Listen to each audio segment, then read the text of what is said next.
Hey everyone, Robot here. In this video we'll cover some tips to counter the Plague and the Deathslinger. These two are part of the list of killers that I've categorized as medium range killers, meaning their power can inflict damage on survivors from afar, but not across the entire map like Artist and Huntress. We'll cover more medium range killers in future videos.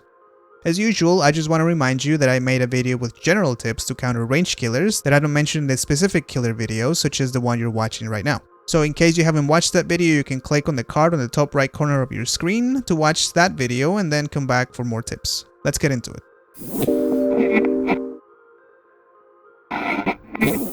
Let's start with the Plague. The Plague's terror radius is 32 meters and her movement speed is 4.6 meters per second, which is 15% faster than survivors. This is a killer whose special power is to get survivors infected with her vile Purge, aka green vomit. Once survivors are infected, they have a meter which they can use to see when they'll become fully infected. Once fully infected, they are permanently broken, meaning they become injured if healthy or just broken if they're already injured, and cannot heal themselves in a conventional way by healing each other or by the use of medkits. More on this in a moment.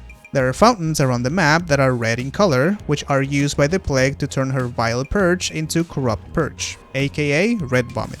But she only gets her corrupt Purge for a limited amount of time.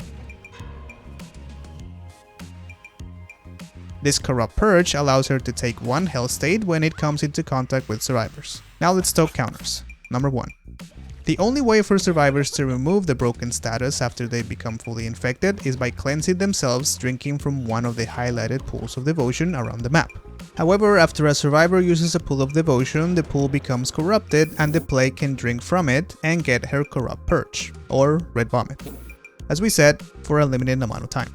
Her corrupt Purge is very strong and an experienced Plague can snowball very quickly, putting pressure on multiple survivors at the same time. For this reason, giving Plague her corrupt Purge early in the game is not good. So, do not cleanse unless you're on death hook or all the gens have been repaired. Now, if you do need to cleanse, do it in an area that A is not easily accessible for the Plague, so you make her waste time trying to get to it, and B does not have hook survivors or unrepaired gens nearby.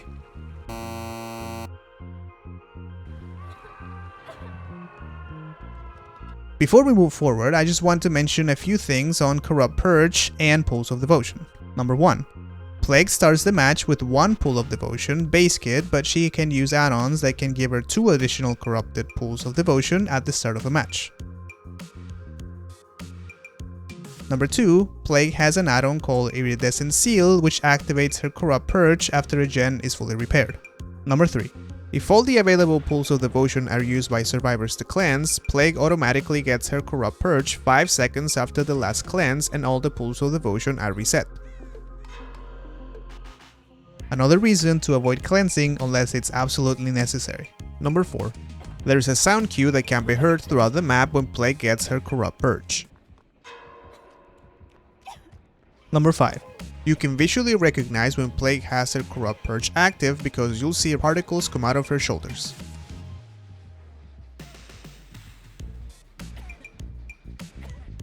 Now let's continue with the counters. Number 2. Stunning the Plague with a pallet while she has her corrupt Purge active will instantly deactivate.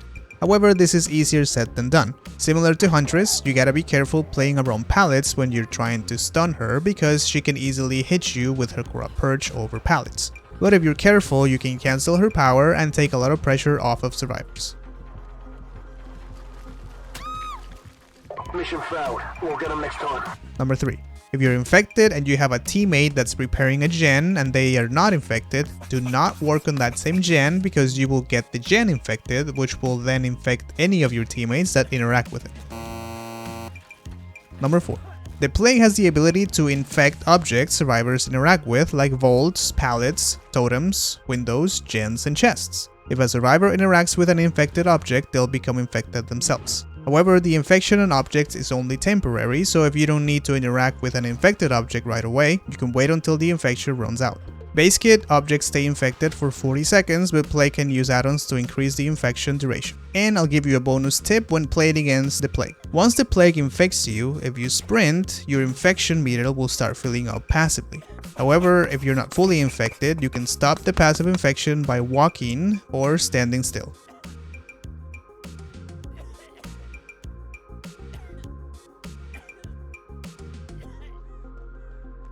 Now let's cover the next killer, which is the Deathslinger. Slinger's terror radius is 32 meters and his movement speed is 4.4 meters per second, which is 10% faster than survivors.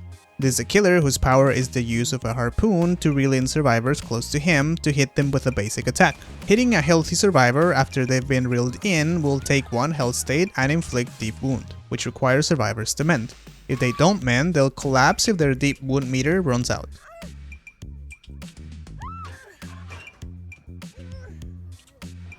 If Slinger reels in and hits an injured survivor, they'll be put in the dying state. If Slinger lets go of the harpoon's chain while reeling in a survivor, attempts to hit them but happens to miss the hit, the survivor will break free without losing a health state and without going into the deep wound state.